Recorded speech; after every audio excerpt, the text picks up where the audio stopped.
I watched all of the Scream movies for the first time this year, and that may be shocking to some people. I just didn't grow up watching a lot of horror movies. I'd have to say for the most part I enjoyed all of them. Scream 3 is my least favorite. I'm sure that's a lot of people's least favorite movie, but there are still some aspects that I appreciate about that movie. The Scream franchise tends to be very meta about horror films and franchises, sequels, Hollywood movies in general. This film tries to be meta about that stuff. I don't think it really succeeds in that, but it's something that doesn't really bother me. What they are trying to go for in this film seemed like a stretch. Shocker, there's another Ghostface, this time in Manhattan. And this Ghostface is trying to finish the movie, just like any other Ghostface. And this Ghostface is out to kill all of the important characters. Some people have said this is a Scream movie that does a good job on trying new things. But if you are looking for a Scream movie that actually takes risks or tries to change the formula, I promise you will be disappointed with this movie. It's just like any other Scream movie. In fact, I would say this movie has a lot of ideas that are similar to Scream 2. One of the main things though that is different from this film compared to all of the other Scream movies is that this does not have Sidney, who is played by Neve Campbell. Neve Campbell wasn't going to be paid enough for being in this movie. She said that's not fair. She decided not to be in this movie. Totally support her for that. So that means this film is relying a lot more on the newer characters, and I think they did a great job in this. The movie has a pretty solid focus on the relationship between these four characters. I feel like some of it isn't entirely explored enough. The relationship between Melissa Barrera and Jenna Ortega's character is a bit more fleshed out. I do wish there was a bit more though. It's really like maybe 2 or 3 scenes that focus on their internal conflict with one another. Ortega and Mason Gooding's character also have a relationship that seems kind of out of left field. I wish maybe that aspect was scrapped and maybe that could have been replaced with more stuff between Ortega and Barrera, or just scrap it at all. This is the longest Scream movie, and I do feel like you can sort of feel that pacing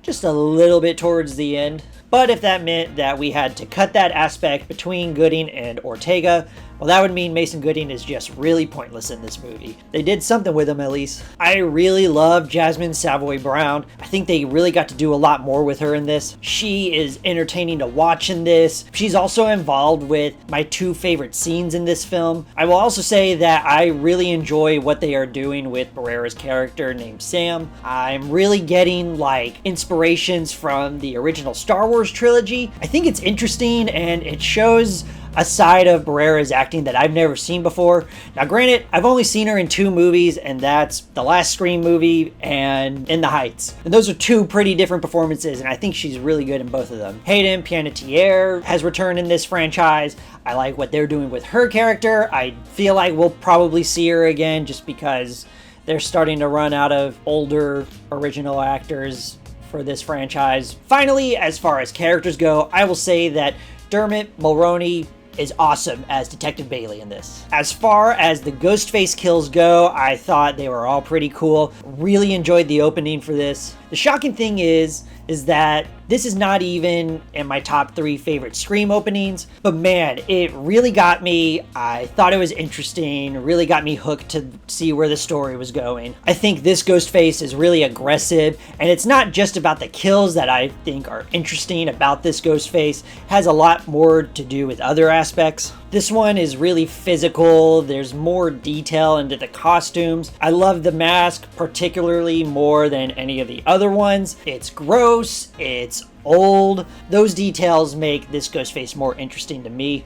I also think it has something to do with the color grading. This movie and the last one, their color schemes are more desaturated compared to the originals, so it works a bit for the horror aspect, and with Ghostface's design, it makes him look a little bit more dull, a little bit more bleak. I like that. There's even one point where Ghostface is trying to kill people with a shotgun, and that's dope. That might be what some people might say is like a new take or refreshing. Guarantee this is not a permanent thing. This was just for one segment of the film, but it was cool. I do think this Ghostface reveal is a little lackluster though. I wouldn't say it's a stretch, kind of like how Scream 2 and Scream 3 are. I think the reasoning and motivation behind this Ghostface makes sense. There's just something about the actual final third act that I find off. find a little bit weak. I also wish that directors Matt Bettinelli-Olpin and Tyler Gillett would be a little bit more creative with the camera work. In Scream 5, when they have this really big reveal, the camera work for that is cool. This movie has something kind of like that in the middle of the movie that I thought was cool, but I just wish they would be a little bit more creative.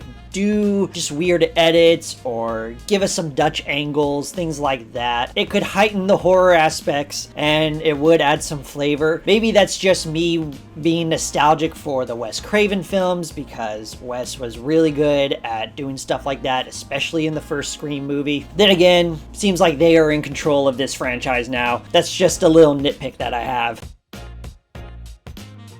Even though I think the reveal is a little weak and the film doesn't entirely succeed on the meta aspect, this is a pretty fun film and a pretty good installment on the Scream franchise. One of my friends did say that he believes this film was a lot more inspired by like the Gallo Italian horror films. As far as from what I know about that type of horror filmmaking, I didn't really get that. Maybe somebody in the comments can confirm if that's what it's based off of. Now, maybe it's because I actually got to see this in a theater, so there were no spoilers for me. I didn't have any context as to who the killer might be or anything like that. There were multiple times where I was like, oh, I bet it's that. And they'd be like, well, this happened, so it can't be this person.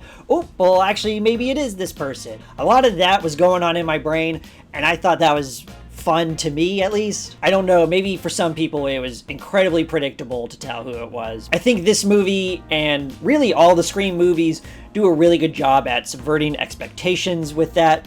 I think actually maybe the Scream movie jokes about subverting expectations. Okay, so maybe they did do a good job on being meta, because I fucking fell for it. I think the development between the four main characters has grown compared to the last film, despite there being some interactions that I found random. I just wish there was a tiny bit more of development going on between Sam and Tara. They have an interesting arc going on. I really love what the franchise is doing with Sam. I really can't wait to see where the next movie will take her. I'm sure we will probably get a Scream 7 probably around the same time next year. They are really cranking these movies out. I think this is where I'd place it in my list of Scream movies ranked, and I'm going to give it a 3.5 out of 5. Thank you so much for watching this. Did you see Scream 6? Did you like it? Did you hate it?